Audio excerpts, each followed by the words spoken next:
जब पानी सर से ऊपर चले जाता है तो एक शांत इंसान को भी अपनी सेल्फ रिस्पेक्ट के लिए सबसे लड़ना पड़ता है, और उसी सेल्फ रिस्पेक्ट के लिए अभय भी पार्टी में अपने लिए स्टैंड लेने का डिसीजन लेता है। लेकिन देखना यह था कि क्या अभय सबका मुंह बंद करवा पाएगा या खुद ही हो जाएगा शर्मिंदा। वेरोनिका कुछ सोचने के बाद जोरा के साथ गाड़ी में बैठकर निकल गई।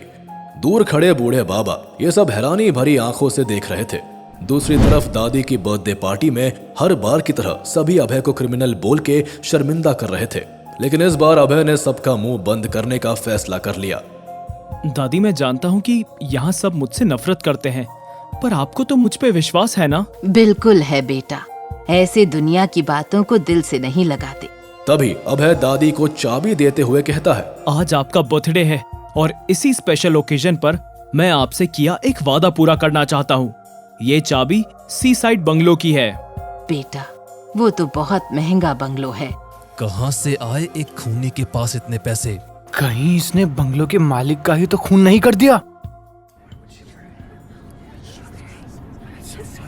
पार्टी में सब लोग हैरान परेशान होकर अभय को देखने लगे, पर अभय का ध्यान उसके फोन पर था। उसे एक अननोन नंबर से बार बार फोन आ रहा था। उसने सस्पिशन में कॉल रिसीव किया तो सामने से एक लड़की की आवाज आई। कौन थी यह लड़की? कैसे हो अभय? और पार्टी कैसी चल रही है? कौन? मुझे नहीं पहचाना, लेकिन मैं जानती हूँ तुम कहाँ हो, किसके साथ हो। अभय चारों ओर देखने लगता है। चारों तरफ देखने से कोई फायदा नहीं है अभय, तुम मुझे नहीं ढूंढ पाओगे। कौन हो तुम? और हिम्मत है तो सामने आओ। Hello hello. तभी भीड़ में से एक 50 साल की औरत और उसकी 26 साल की बेटी निधि अभय के सामने आकर खड़ी हो गई और कहा, हाय अभय, क्या मैं कुछ देर तुमसे अकेले में बात कर सकती हूँ? जी कहिए, आप कौन? अभय और निधि अलग से जाकर बात करने लगते हैं। तो बात ऐसी है कि मैंने सुना है कि मुंबई के बहुत सारे लोग तुम्हारे पीछे पड़े हैं और वो तुम्हें मारना चाहते हैं, लेकिन हम एक दूसरे की मदद कर सकते हैं। क्या कह रही हैं आप? और आप मेरी क्यों मदद करना चाहती हैं? मुझे कोई मदद नहीं चाहिए, थैंक यू। तुम्हें मेरी बात समझनी होगी। देखो, 1 से भले 2, 2 से भले 3। मुझे तुम्हारे सारे दुश्मनों की कमजोरी पता है।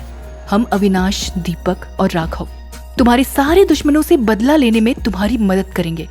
बदले में तुम बस कुछ पैसे दे देना, सिंपल।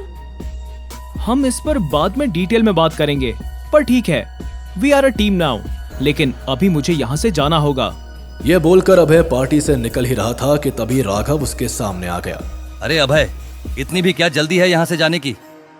वैसे भी मुझे अच्छे से मालूम है कि तुम 9 साल तक कहाँ थे। मैं उंगलियों पर तुम्हारे टीम मेंबर्स के नाम भी गिना सकता हूँ। अच्छा है, चलो, तुम सब खुद से जान गए। कम से कम अब लड़ाई तो आमने सामने की होगी, लेकिन फिलहाल मेरे पास ये गेम खेलने का टाइम नहीं है। सो बाय।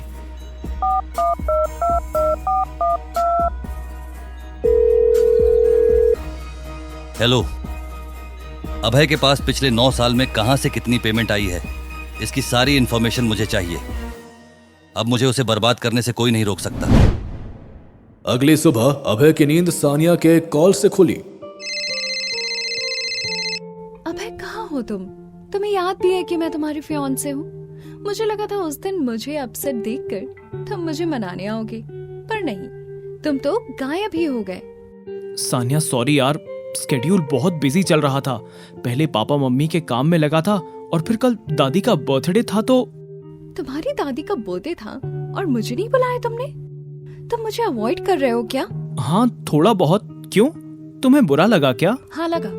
और अब तुम्हारी सजा ये है कि कल तुम मुझे अपनी फैमिली से मिलवाओगे, समझे? बाय। सानिया, कल नहीं, कुछ दिन बाद। अभय ने अपनी बात पूरी भी नहीं की थी कि कॉल के उस पार से कशिश की आवाज आई। वो घबराते हुए बोली, अबे प्लीज तुम जल्दी से उस क्लब में आ जाओ जहाँ तुमने अविनाश के आदमियों को मारा था। यहाँ दीपक अपने गुंडों के साथ आया है, मुझे कुछ ठीक नहीं लग रहा है। उतने में दीपक कशिश से फोन छीन लेता है। अभय, मैंने पहले ही कहा था कि ये दिल्ली नहीं है, ये मुंबई है और यहाँ मेरा सिक्का चलता है। तू और तेरे भाई ने अगर कशिश को छुआ भी तो मैं तुम लोगों की जान ले लूंगा। Hello hello. अभय जल्दी से घबराता हुआ जैसे ही क्लब पहुंचा, अचानक से क्लब के बहुत सारे बॉडीगार्ड्स के साथ लूडो गैंग के कई आदमियों ने अभय को चारों तरफ से घेर लिया। किसी को यह नहीं मालूम था कि क्लब से थोड़ी ही दूर जोरा सब कुछ देख रही थी। जब उसकी नजर उर्वशी पर पड़ी तो जोरा हैरान हो गई। उसने तुरंत मेहका को फोन किया। मेहका, मैं जोरा बोल रही हूँ, अभय खतरे में है। मेहका ने तुरंत ही कैप्टन सर को जोरा की इमरजेंसी इंफॉर्मेशन दे दी। अगले ही पल सभी अभय की मदद के लिए निकल पड़े। वहां राघव के पास एक कॉल आया। सर, अभय जिस नाइट फाइटर एजेंसी में काम करता है उसमें 4 लोग सबसे इम्पोर्टेंट है। अरे गधे, वो मैं जानता हूँ। उनमें से सबसे कमजोर कौन है वो बता। सर, उनकी टीम में सबसे कमजोर इस वक्त खुशी है। ठीक है, तो मरने के लिए पहला नंबर उस खुशी का लगाते हैं। क्या राघव खुशी को मारने में कामयाब हो पाएगा? क्या करेगा नाइट फाइटर 2 वेरोनिका के साथ? अभय के सारे दुश्मन एक साथ इकट्ठा होकर क्या करेंगे अभय के साथ? जोरा ने मेहका को कॉल करके अभय के बारे में क्यों बताया? ये जानने के लिए देखिए अगला एपिसोड सिर्फ पॉकेट एफएम के यूट्यूब चैनल पर। और बंदा ये बैडएस है कि सारे एपिसोड्स को सुनने के लिए डिस्क्रिप्शन में दी गई लिंक से डाउनलोड कीजिए पॉकेट एफएम ऐप।